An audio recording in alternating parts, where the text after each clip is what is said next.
Welcome back.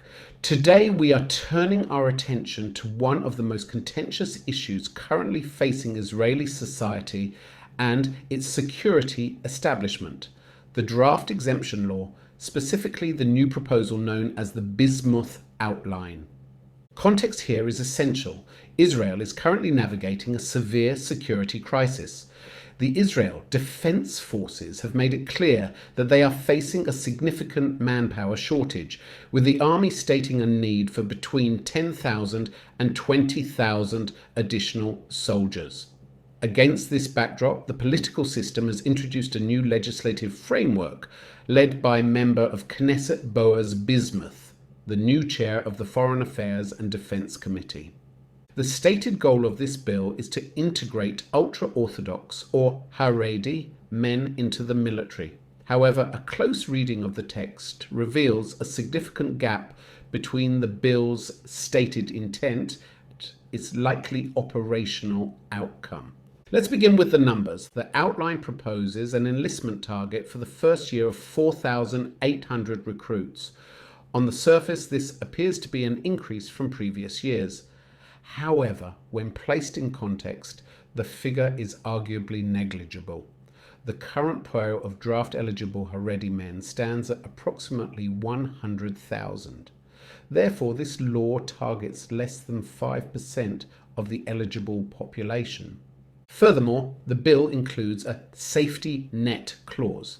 This provision states that if recruitment targets are missed by up to 25% in the first year, no sanctions will be applied. This effectively lowers the real target from 4,800 to roughly 3,600. Additionally, an advisory committee retains the authority to reduce these targets further, potentially to zero, if they determine the IDF has not sufficiently adapted its environment for Haredi service. This leads us to the second critical issue: definitions. Who actually counts as a Haredi recruit? The Bismuth Outline utilizes a very broad definition. It classifies anyone who attended a Haredi high school for as little as 2 years as Haredi for the purpose of these quotas. Data suggests that approximately 70% of the individuals fitting this specific criteria are no longer part of the Haredi community by the time they reach draft age. The implication here is significant. The IDF could theoretically meet a large portion of these Haredi quotas by drafting men who have already left the yeshiva world and who likely would have enlisted regardless. This creates a statistical success without actually tapping into the core population of yeshiva students or alleviating the burden on the serving reservists. Finally, we must examine the enforcement mechanisms, the sanctions. Effective legislation requires accountability, yet this outline offers very limited leverage. The proposed personal sanctions, such as restrictions on driver's licenses, expire at age 23.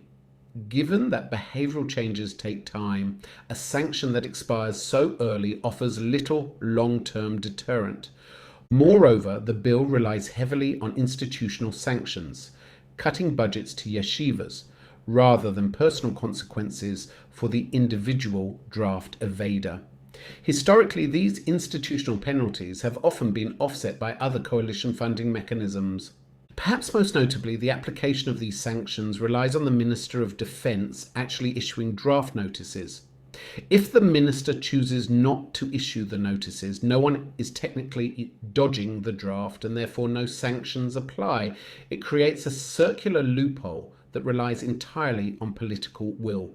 In summary, while the Bismuth Outline is presented as a solution to the manpower crisis and the issue of equality, the fine print suggests a different reality.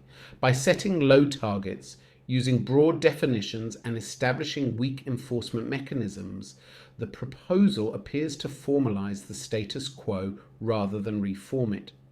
For an army in urgent need of personnel, and an economy that needs this demographic in the workforce, this legislation may fall short of the necessary strategic correction. Thank you for listening. G.